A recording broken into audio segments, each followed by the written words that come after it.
যদি করতে চাও, এক নাম্বার গালি দেওয়া যাবে। কথা বলেন না কেন?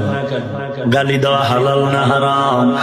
قال النبي صلى الله عليه وآله وسلم المسلم من سلم المسلمون من لسانه ويده।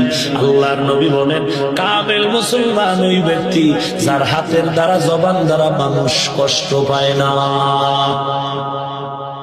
হাত দিয়ে কাউকে কষ্ট দাও নাই, জবানের কথা দিয়ে কাউকে কষ্ট দাও নাই।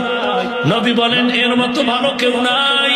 قالن নবী সাল্লাল্লাহু আলাইহি ওয়া আলিহি ওয়াসাল্লাম সিলমান কাতাকা ওয়াফু আম্মান যালামাকা ওয়া আহসিন ইলা মান আসাআ ইলাইক।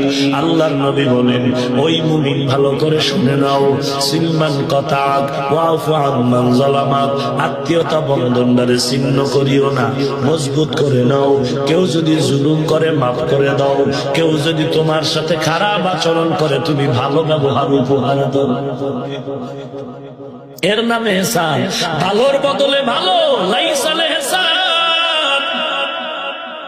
ভালো তোমাকে দিয়েছে, তুমিও দিয়েছো ভালো, এটা এহসান না। তোমারে গালি দিছে, তুমি ভালো ব্যবহার দাও, এর নামে এহসান।